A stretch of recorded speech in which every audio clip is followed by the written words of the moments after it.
अस्सलाम वालेकुम। वालेकुम सलाम।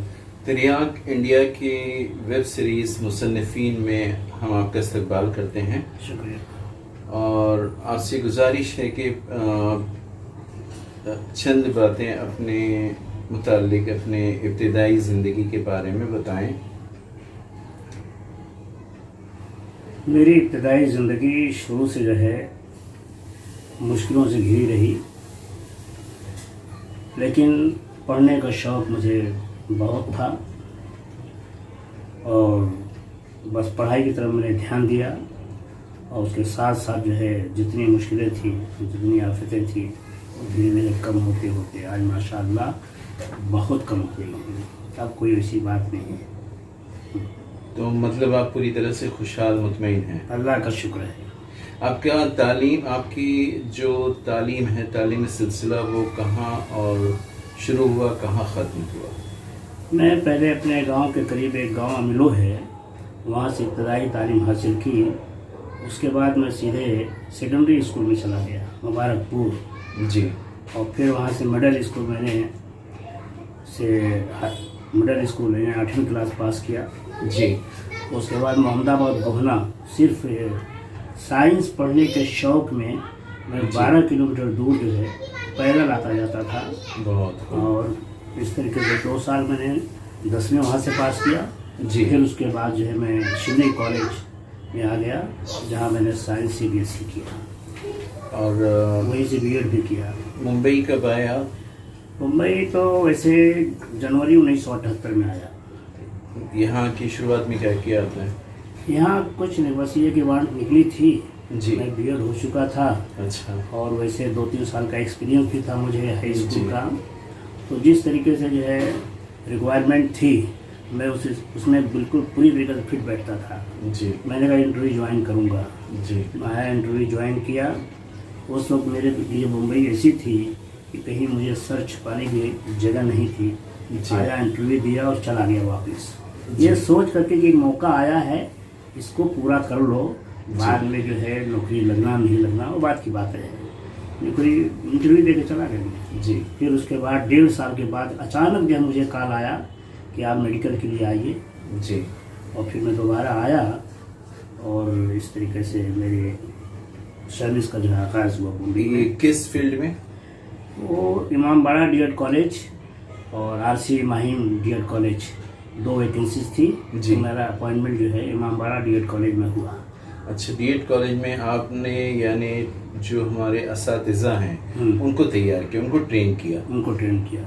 तो ऐसे में तो बहुत से जो मुंबई की मशहूर शख्सियात जो असातिज़ा रही हैं उनसे भी आपका मेलजोल रहा होगा, उनसे भी मुलाकातें रही? बहुत मेरे लिए बड़ा कन्वीनियंट रहा, बहुत फ़ायदेमंद रहा जी। क्योंकि 2 साल जो है DEd कोर्स होता है, टीचर बन जाते हैं जी। उसी के साथ साथ एक इन सर्विस क्लास होती थी जिसमें जो है मुंबई म्यूनिसिपल कॉरपोरेशन के टीचर हजरात जी आया करते थे, माहाना हर माह आते थे जी। और 30 लोगों की जो है उसमें तादाद होती थी जी।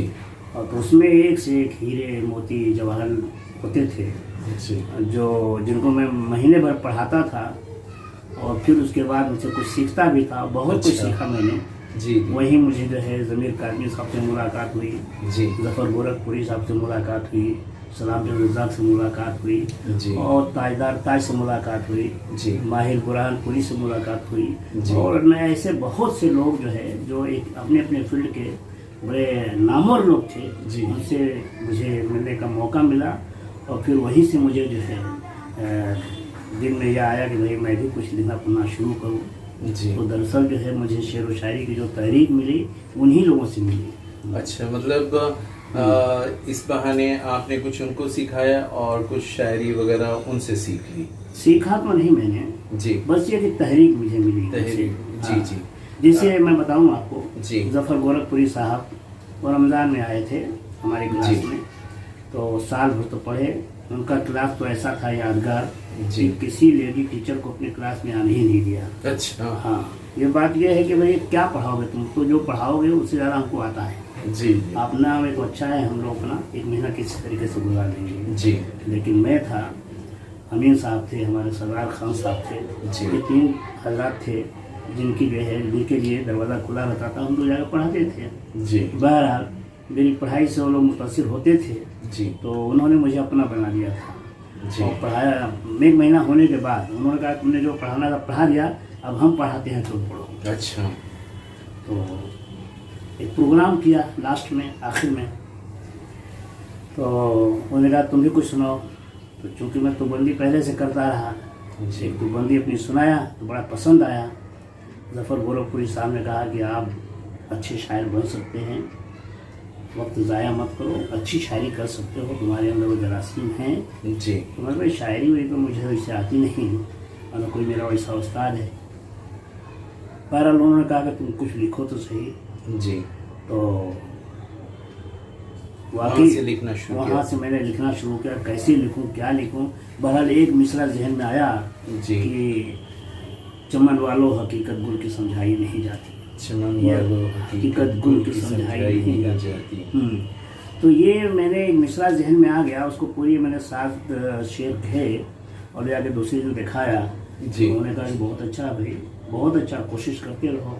जी। तो थोड़ा बहुत काट छाँट करके जो है उन्होंने मुझे बता दिया कि हिम्मत मत हारो, बहुत अच्छी शायरी कर सकते हो, मेरे पास बहुत से लोग आते हैं जी। लेकिन इतनी पुख्ता शायरी जो है कम लोग लेकर आते हैं। तो वहाँ से मुझे थोड़ा हौसला मिला। ये पहली गज़ल भी थी? ये पहली गज़ल, हाँ। और आपकी पहली किताब वो कब शाये हुई? पहली किताब 2006 में, रिदाए सुखन। रिदाए सुखन। उसमें कुल कितनी गज़लें हैं? उसमें 106 के करीब है, 106, हाँ तकरीबन। जी। ये पहला मजमुआ कब आपने बताया? 2006। और दूसरा जहाँ तक हमें मालूम है कि वो अफसानों का मजमुआ था। हाँ, वो 2016 में है, यानी 10 साल लग गए दूसरी किताब आने में। ऐसा क्यों?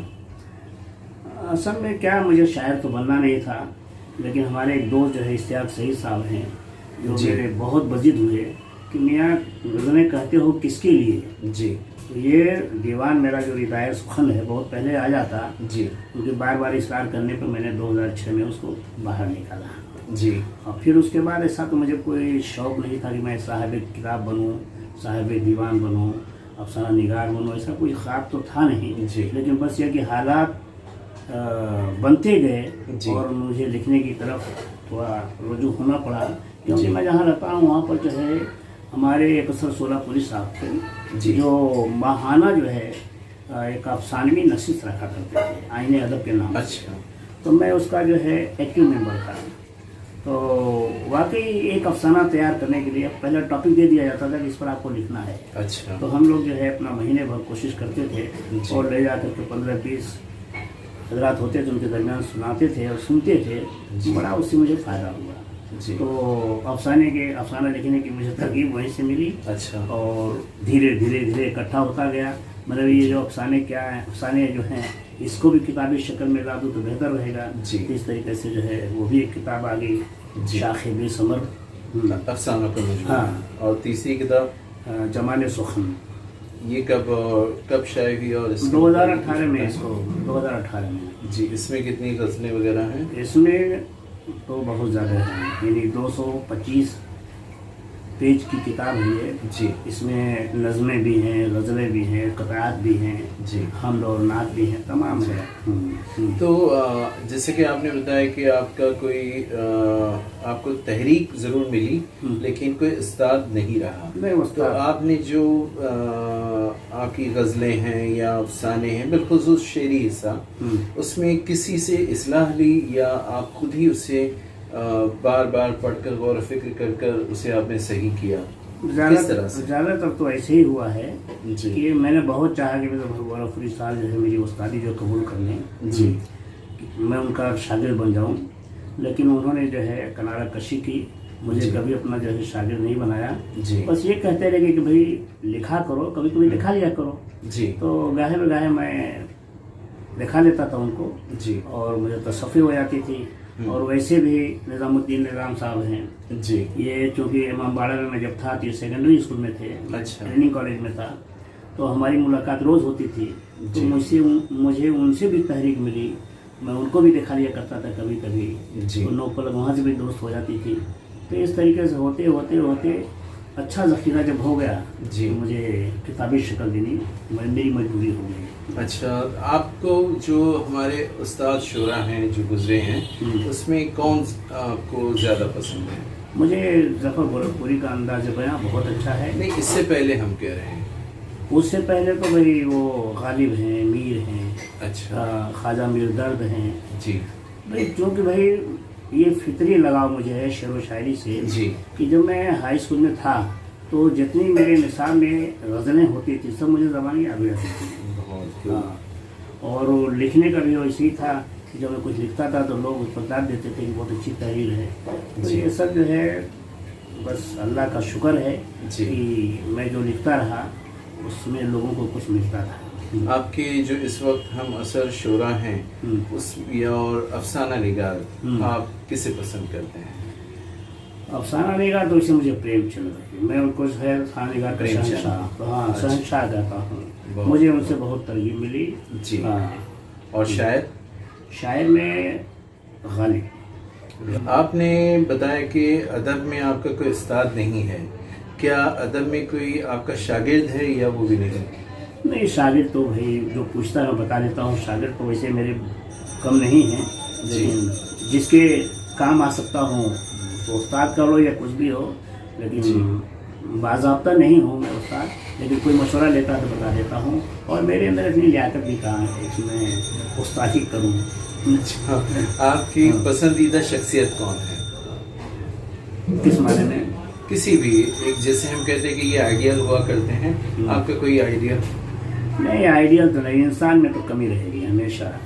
अगर आइडियल हमको बनाना है या आइडियल हो सकता है तो हुजूर सरवर कायनात सल्लल्लाहु अलैहि वसल्लम है, उनकी सीरत पाक का मुताला करता हूँ और उनकी ज़िंदगी में जो है मैं अपने आप को ढूंढता हूँ कि मैं कहाँ हूँ। अच्छा, आपका कोई पसंदीदा सियासतदान? हाँ, सियासतदान हैं। कौन है? सियासतदान जो है, पहली बात तो कि मौलाना अबुल कलाम आज़ाद थे जी, जो अब नहीं हैं, और उनकी जगह जो आज असदुद्दीन ले रहे हैं। अच्छा, अल्लाह करे उनका जज्बा इसी सलामत रहे। आज अच्छी नुमाइंदगी मुसलमानों की कर रहे हैं। जी जी। और मैं चाहता हूँ कि भाई हिंदू मुस्लिम को न बीच में लाते हुए आप जो है अच्छी रहबरी कौम की कीजिए। हिंदुस्तान बहुत अच्छा मुल्क है, यहाँ एक अच्छे रहबर की ज़रूरत है, अच्छे सियासतदान की ज़रूरत है, अभी कमी है। और अल्लाह ने चाहा तो आगे चल करके जो है हमें में से जो है अच्छे सियासतदान निकलेंगे जो हिंदू मुस्लिम बीच में न लाते हुए काम की बात करेंगे और हमारे मुल्क को आगे बढ़ाएंगे। अब इस वक्त के टॉपिक पर आते हैं। इस वक्त जो पूरे मुल्क में एक CAB NRC के बारे में अफरा तफरी मची हुई है, पूरा मुल्क परेशान है, इसके मुतालिक आपका क्या ख्याल है? एकदम गलत है, कोई ज़रूरत नहीं थी, कोई ज़रूरत नहीं। बल्कि मैं ये कहूँगा हुकूमत जो है लोगों का, आवाम का ध्यान जो भटकाने के लिए सब कर रही है। क्योंकि अगर उनको इतनी हमदर्दी होती तो आज है म्यांमार में जो है, बर्मा में जो मुसलमान मारे मारे फिर रहे हैं, अगर इतना ही उनको दर्द है तो उनको पहले ऑफर करो कि भाई आओ हमारे यहाँ रहो, उनको दो। हाँ, जैसे हिंदुओं को है, बांग्लादेश है। और पहली बात तो तुम्हारा जो है ये प्लान ही फेल हो गया कि आसाम में अगर तुम कामयाब नहीं हो सके तो इतने बड़े हिंदुस्तान में तुम कैसे कामयाब हो सकते हो? पहले वहाँ पर तो देखो जो 19 लाख लोग बचे हुए हैं उनको किस खाने में रख रहे हो? पहले उनका तो वारा न्यारा करो तुम, है। अगर फर्ज कर लो जो है तुम्हारे वो हिंदुस्तानी नहीं है जी, उनको निकाल दीजिए और इस तरीके से निकाल दीजिए कि जो बीजेपी हुकूमत वहाँ पर है उतना 19 लाख जो है वो माइनस कर दीजिए। तो हम जाने ये कोई मर्दाना काम है। हाँ, पहली बात तो ये है कि ऐसा होना नहीं चाहिए। भाई जो यहाँ बरसों बरस से जन्म से यहाँ रह रहे हैं उनसे जो है सिटीजनशिप मांगी जा रही है, कि आप पहचान बताइए कि आप इंडियंस हैं। तो ये तो हिमाकत है, मैं इसको सही नहीं मानता। बल्कि ये उलझावे का एक मामला है कि लोग उलझे रहें और हम अपना काम करते रहें और मुसलमानों को जो है एकदम रिफ्यूजी कैंप में डाल दें। ये उनका प्लान है, लेकिन ये कामयाब कभी नहीं हो सकते। ये हिंदुस्तान की मिट्टी में जो है ये खासियत है कि सब लोग मिलजुल के ही यहाँ रहेंगे, रह सकते हैं और दूसरा कोई यहाँ रास्ता नहीं है। आप जो अदब के नए हमारे तलबा हैं जो अदब में नए नए आ रहे हैं, चाहे शायरी हो, अफसाना हो, दीगर कोई भी असनाफ हो, उन्हें आप कोई पैगाम देना चाहेंगे? हाँ, बस ये कि मुताला शर्त है, मुताला ज़्यादा से ज़्यादा करें। कोई भी किताब हो उठा लीजिए, आपको कुछ ना कुछ मिलेगा। पहली बात तो आपकी ज़बान साफ होगी जी, नए नए मालूमात हासिल होगी, फिर आपको और तहरीक मिलेगी और लिखने का जो है उसमें वो रहेगा, और नॉलेज इकट्ठा कीजिए और नॉलेज का एक्सप्लोजन होता है और बाहर उसको निकालिए, चाहे तहरीर के ज़रिए, तकरीर के ज़रिए या जैसे भी हो, बहरहाल उसको फैज़ पहुंचाना अपने नॉलेज से लोगों को। आवाम की खिदमत बहुत बड़ी है कि आप अपनी मालूमात से लोगों को फैज़ पहुंचाएं।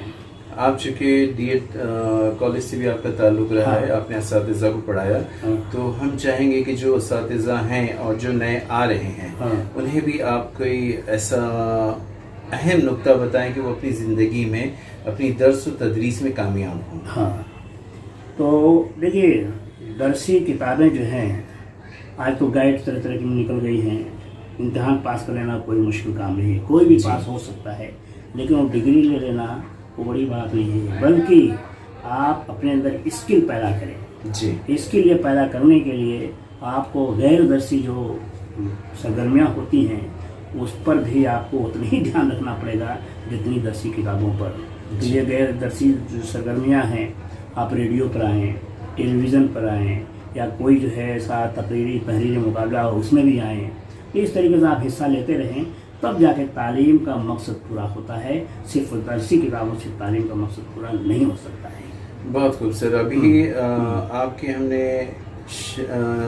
जो शेरी मजमुआ है वो भी देखा, अफसानों का मजमुआ देखा, पिछले कुछ दिनों से आपकी तहरीरें जो हम देख रहे हैं वो बल्कि हमारे तिरयाक में भी शाये हुई हैं। आप किताबों पर तबसरा बहुत खूब कर रहे हैं, तो क्या हम उम्मीद करें कि तबसरों का भी कोई मजमुआ आपका शाये होगा? होना चाहिए, क्योंकि भाई जब 25-30 जो है तबसरे हो जाएंगे तो किताब तो बन सकती है आराम से। वो अलग बात है कि भाई उसकी कोई पजीराई नहीं होगी, लेकिन किताब ऐसे आप बहुत अच्छा लिख रहे हैं। वाकई हमने आपकी कई तबसरे पढ़े और उससे शाये भी किया, बहुत अच्छा कर रहे हैं। आपके नस्ल में भी जो आपकी गज़लों में जादू है वो आपकी नस्ल में भी नज़र आता है, अल्लाह का करम। और ख़ासकर आपकी एक चीज़ हमें बहुत पसंद है कि आप जो महसूस करते हैं किताब के मुतालिक वही लिखते हैं। आप कोई खुशामद या इस तरह की जो चीज़ें कही जाती हैं वो नहीं करते। तो हमें उम्मीद है कि आपका ये तबसरा भी मंजर आम पर आएगा। और जाते जाते एक आखिरी सवाल हम अपने तिरयाक के जो हमारे रीडर्स हैं, जो देखने वाले हैं, पढ़ने वाले हैं, उन्हें कोई आप अपना पैगाम देना चाहेंगे उनकी ज़िंदगी के लिए, उनके मुस्तकबिल के लिए? बस ये कि वो हमारा जो तिरयाक यहाँ से निकलता है उसको पढ़ते रहें और किताबों से जो है शौक़ पैदा करें, क्योंकि किताब जो है बहुत अच्छा साथी है। हर किस्म के खुराफात से आदमी बचा रहेगा और नई नई मालूमात मिलेगी, दिमाग रोशन होगा। तो जब दिमाग रोशन होगा तो रास्ते भी सही मिलेंगे, सही रास्ते पर चल सकेंगे। मैं तो कहता हूँ कि हर किस्म की परेशानी से बचने का बेहतरीन वाहिद ज़रिया यही है, किताबों को मुताला करें। और किताबें तरह तरह की होती हैं, आप ये भी किताब पढ़िए। इसके अलावा कुरान करीम सर जो है वो हमारे लिए मशअले राह है, हम उसकी तरफ भी ध्यान दें कि अल्लाह क्या फरमाता है ज़िंदगी को सही तरीके से गुजारने के लिए, उसका भी हम ध्यान रखें, तो इंशाअल्लाह हमारी ज़िंदगी कामयाब हो जाएगी। बहुत बहुत शुक्रिया आपका, तिरयाक की तरफ से हम शुक्रिया अदा करते हैं और आपके मुस्तकबिल के लिए दुआगो हैं कि आपकी बहुत सी किताबें आएँ, आप इसी तरह कामयाबी हासिल करते रहें। शुक्रिया आपका।